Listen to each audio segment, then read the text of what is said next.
Hi, my name is Allison. If you're new here, welcome to my channel. I like to turn regular recipes into vegan recipes or follow vegan recipes to see if I can actually do them. Or in today's case, have a plan, start a recipe that I've done plenty of times before that worked out every single time perfectly, but when I decide to do it on camera, it decides to mess up. So I have about 2 hours of footage that I can't use now because it's a pure fail. So where we are now, I decided that I wanted to make bread. I bought a fancy flour that I've never used before. Used that flour that I bought, subbed it for the regular flour that I typically do in this recipe that usually works out, let me say. And then it all started by adding all the flour that, like I usually do, in there at once. Too much, may I add. I added way too much flour, so it was a dense block. This is too tough. I could barely knead it. My hands are sore now because I spent 30 minutes trying to knead that freaking dough. Who needs a gym when you can just knead bread? Then I finally got half of it into a loaf pan. I did what I usually do. I rolled it up into a log, put it in there. Usually it rises nicely. There's no edges. It looks beautiful like a regular loaf of bread. But yeah, no, that didn't work. It turned out to be an actual log.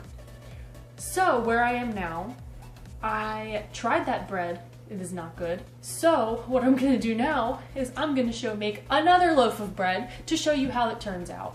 So that way I can not be pissed off. I'm just gonna, yeah, okay. So for any traditional bread recipe, you're gonna start off using some kind of sugar. So for today's sugar, I'm gonna be using agave. I'm gonna just add a little bit into the bottom. Then I'm gonna be mixing in some warm water. This is about a little bit more than a cup. So I wanna get that incorporated together. But you have to make sure it's warm water. This water is about 100 degrees. If it's too hot, you're gonna cook the yeast and it's gonna die and not gonna work. You wanna make sure that it's warm enough to activate it so it's a good living environment. That sounds weird, but yeah, that's what you mean. Okay, we're using some active dry yeast. I'm gonna add in a heaping teaspoon, pour it right over the top. Now the yeast is gonna begin to activate. We'll know that it activated properly if it starts to foam up. If it doesn't foam, that means that the yeast died. So we're gonna hope that that doesn't happen because this is the third time I'm making this recipe. I'll get back to you once this starts to live. So now, as you can see, it's starting to foam up. So I'm gonna, on the top of this, just right on top, start off with about 1.5 cups of flour. And I'm using just standard bread flour. So throw that right on top, about 1/2 cup more. We're gonna gradually add flour in so that it gets to the perfect consistency. We don't want to do what I did the first time and add way too much at first, and I wish I didn't so that I wouldn't have wasted all that freaking flour. But I'm over it, it's fine. I'm also gonna add in Celtic sea salt. So I'm gonna add in a nice hefty sprinkle of that. A dash of, I'm using just vegetable oil for this. The first time I used olive oil and it got too brown with that really terrible batch, so we're gonna do some vegetable. I'm gonna attach this onto the mixer with the bread hook and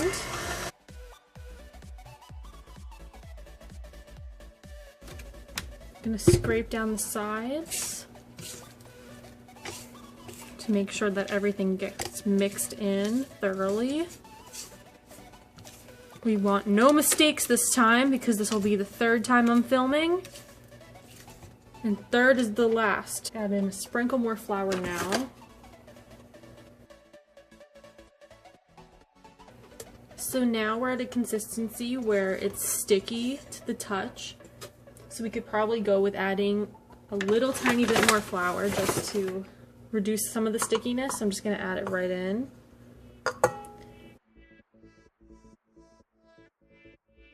Add a tiny, tiny bit more flour to the top.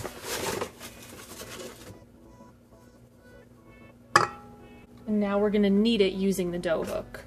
So you could do this with your hands. I'm just gonna do it with the dough hook because I had enough earlier. and the dough hook will do a much better and more thorough job than I will, right now at least, so yeah.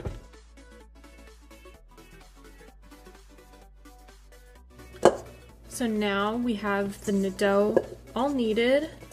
The sides still have a little bit of residue on them, which is not that big of a deal, but now we're gonna take the same bowl, add a little bit of oil to it, and I'm gonna take a paper towel and just kind of get that all around the sides, okay, and knock it over. I'm trying to do this one-handed because I'm holding the dough. But yeah, so I'm just gonna kind of get it roughly around everywhere. I'm gonna drop the dough in. I'm gonna flip it around to make sure that the oil gets on all sides of it. Now I'm gonna take some cling wrap. I'm gonna cover the top. Use a nice handy dandy rubber band. Let's get it all around the edges. Now we have to set it to proof. So let me show you my proofing box. So to make a proofing box, you have to get a cup of boiling water. I'm gonna place it in the side of the microwave like that. And then I'm gonna take this big boy, shove him right in there, and leave him in there. And that's how you do a proofing box. I'll see ya in a couple hours, okay? Good.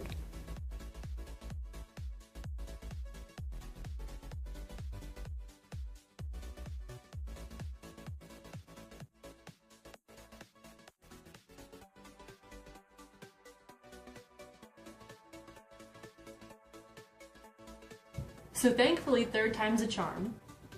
I now have a beautiful slice of bread. Look at that. Look at that beautiful detailing of the gluten that built up. Oh my god, it smells really good. I cannot wait to try this. Look at that bread. I can't wait to put avocado on it in the morning.